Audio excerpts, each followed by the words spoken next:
What's going on, guys? No Guys here. Welcome back to my video, my top 5 attacking quick tips. I'm going to give you 5 different tips plus some additional secrets that you can use to improve your wins in your weekend league or your FUT Champions games or rivals. But let's just go straight into the video.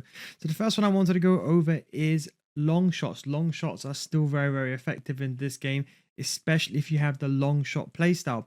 And what you want to do is, the key with long shots are, people always get this confused, is because they go too close.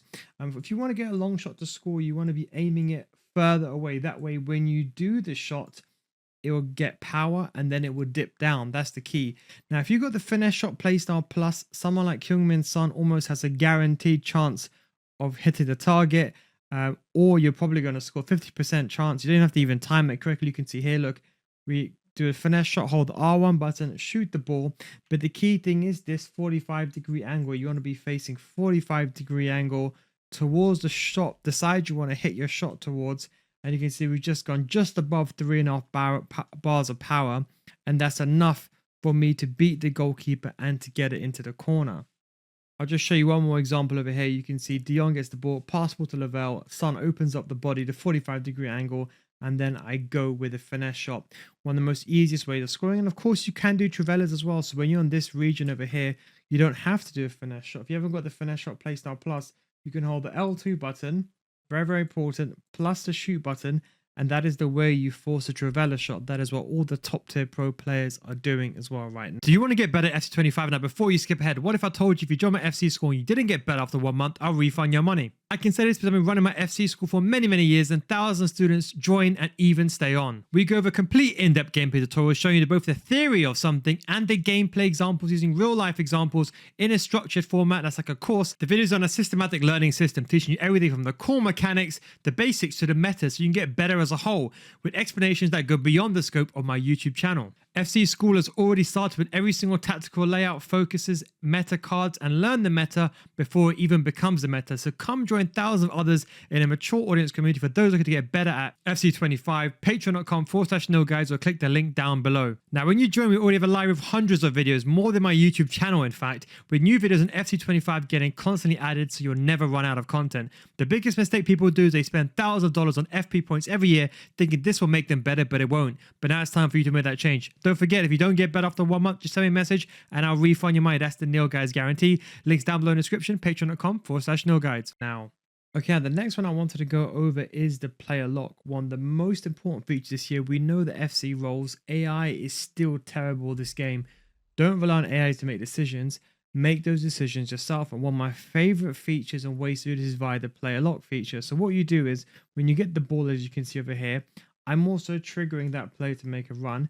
Then I'm pressing the L3 and R3 button in, and then you end up getting this kite shape. Make sure your player lock is on, by the way, in your settings. You can turn it on in your settings, L3, R3, and then you can see I flick my right analog stick saying to the game, I want to switch to this player. Now this allows me to freeform move my player. Now the trick with this one is you want to confuse your opponent. So what I do here is I pretend to go this way, but then I change direction. So you can see, look, I'm running down. And who's controlling Neymar? The AI. AI is quite smart on the ball actually. And you can see I'm using Neymar, tricking, then I'm going back up again, and then I request the through ball, and then I turn inwards, and then I make the pass. So if you're finding that there's no AI movement, just simply use the player lock feature. And you can see again, the Nil Guides top tip is, before you do the player lock, press the L1 button. That way they start running already. And that way when you switch to them, it's easier. You see, I could have made the pass there, but I waited, bit of trickery, able to get the ball through, and also that allowed me to drag that centre back away to allow Son to get onto goal. Here's one more final example of the player lock. You can see this time I do it with Neymar and I break through the lines, and good defending from my opponent, able to recover, and unfortunately here, fantastic goalkeeper movement to save it for my opponent. But I just wanted to show you again here, when I got the ball, there was a 3 versus 3, then I did the player lock with Neymar, and then watch what I do with Neymar here. Now what I do is I bring Neymar down, and then that confuses AI. And now I have, as you can see, multiple players in the same vicinity. And then I request the ball just before Neymar's offside. So I'm puncturing a hole through the defense and requesting the ball. Had that been someone faster than Neymar, probably would have gone through. But you can see that is a good way of occupying the space. I'll just show you one more final example. You don't need to just use it for the final third. You can see, for example, like here, I use it for Lavelle down the wing to give me some space. And this is where you can really catch someone off guard. If we just bring it back here, just at this segment over here, you can see when I have the ball, your opponents are normally worrying about, okay, let me go and get the ball off the player. But you can see they don't focus on the player on the radar. And this is what all the top tier players do. So you can see on the radar, what I've done is, if I zoom into the radar at the bottom, you could see Lavelle. She's my right attacking mid. I've selected with a player lock and I'm actually moving her in front. But my opponent can't see that. And because I'm using a player lock, my opponent's actually very smart. As you can see, it's actually cutting the passing lane out. But with the player lock, I can choose a directory, the direction, should I say, of Lavelle's running, and then I can break through. So that is a very good example that you can use the player lock feature. Another Nilguard top tip is I had to put these button configurations so you can see the actual movement, but it's using these creative run functions. You can see, for example, like here with the ball with Neymar, I should have probably passed that, but you can see I ended up missing a chance. But I just wanted to show you an example. You see when I get the ball here, what I do is, so it all starts here. So first of all, what you want to do is you want to flick your L1 button and flick the right analog stick to the player direction you want to run in. So generally speaking, this is the player in front of you, right? So you can see I press the L1 button, I flick the right analog stick to the bottom left. As you can see, Son makes the move. You can see that visually with the arrows. Then you can see, for example, with Neymar, I flick the right analog stick to the bottom left as well. And now Neymar starts making a run. And you can see my opponent is thinking, oh, this is going to be a normal L1 trigger. But you can see instead Neymar's running on the inside. And then you can see what I do again. I do a normal L1 trigger. That way Neymar stops running diagonally, starts running straight. And then I catch my opponent off guard. And that is one way you can also trigger manual movement, especially if AI movement is very bad. Now, although the previous ones were harder, this is one that everyone should be doing. And it's what all the top tier players are doing. Everyone that you face in the weekend leagues doing it as well. It's those lob through balls. Now, it's very, very effective when you're running into space. And let's say you don't have time to do a creative run, or that player's already making a run.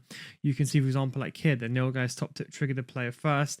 And then I do an L1 plus triangle. Very, very simple. You can see with De Jong, get the ball. Player on the left-hand side is making the run, as you can see in the bottom of the radar, like so. I do L1 triangle. Very, very simple. Nothing too fancy. And it's all about timing. Your timing has to be perfect. And I could have shot there, but I just wanted to try something out. But that is one way where you can use it.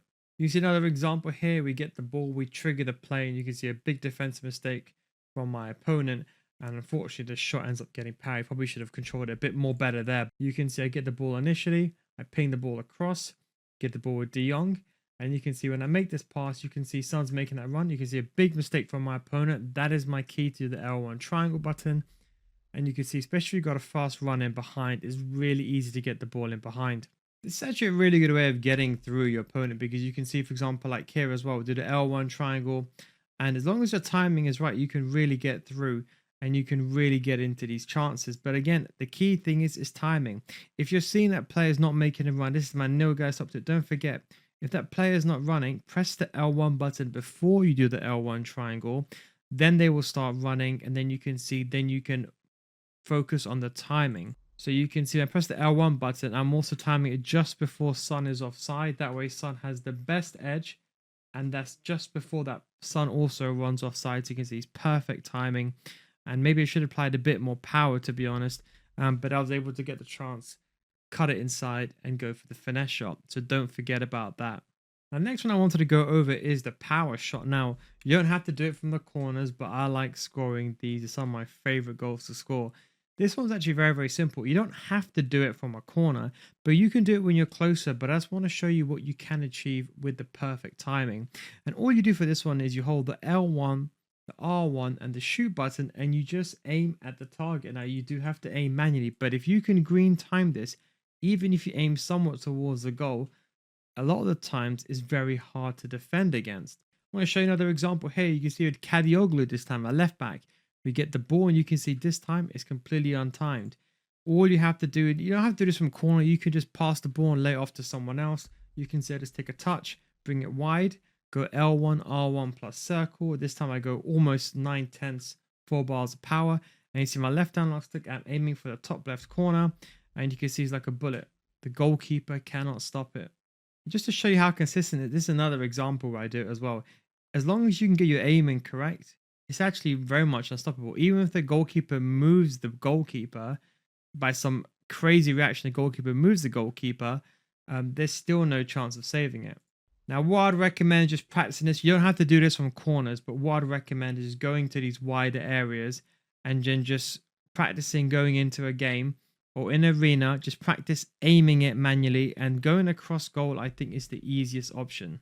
Now, the last one I wanted to go over is the precision lob pass. You can get some crazy balls if your timing is correct. Now, what precision lob passing does is it puts the onus on you, the individual, to aim the pass. But you can see this is better than a lob pass if your aiming is correct, because you can get the ball exactly where you want it to be. So it's very, very simple. All you have to do is hold the R1 button and square, or you can do the precision through ball or through pass, which is R1 and triangle. And you can see when you do it, when you wind it up, you're going to get this little circle thing. So you see, for example, like here we could now have the ball. I'm holding R1 and square. Then with your left analog stick, you can see this little circle thing. You have to move this in the direction you want the ball to go in. Now, it takes some time getting used to, but you can see I'm aiming the ball just off screen, just in that corner over there. When I press play, you can see the ball goes exactly in that radius. Now, remember, Kudananji doesn't even have good passing. Her passing's like 60 or something, or 70, I think, her long passing is. She's a very good player attacking-wise, but she hasn't got the best passing. So I just wanted to explain that you can do this with a player like Kudananji. So if the player's passing is not good, use a precision lob pass to direct the pass exactly where you want to go. It's very, very effective this year to get the ball where you want to be, especially because we know how passing is inside this game. I'll just show you one example here with this time the precision through ball. So let's say I have the ball with Lavelle over here, for example. Sometimes when I want to make this pass in between the lines, if I do a regular triangle button, the game sometimes might pass the ball to Son by mistake, or sometimes it adds too much power or not enough power. But if I want the ball to go exactly where I want it to go, so you can see, for example, with here with Lavelle, the same thing applies here. Get the ball, then I hold the R1, but this time the triangle button, use your left down analog stick to aim it, and I aim, look, exactly over here. I press the button and the ball goes just there. Don't forget, it is a precision through ball that I'm trying to do here, so the ball will keep following along. And you can see I'm able to clear the ball, get the ball down the wider area, and then I try to go for the shot near post. But those are my top 5 tips. I mean, the lob through balls and the finesse shot should be very, very easy to do. Maybe this one is a bit of a hard one, position lob pass. But if you can implement these features, I promise you it will be absolutely game changing. I would also try the creative runs by redirecting the runs exactly where you want them to go. It can be very effective to confuse your opponent and the player lock. Those are my top 5 quick tips. Trust me, that's the meta. The finesse shots, lob through balls, and player lock. Learn those and I promise you'll increase your wins. Thanks for watching. Don't forget, if you want to get better FC, come to my Patreon series, patreon.com/guys. Links down below in the description. Thanks for watching. Take it easy, and I'll catch you next time.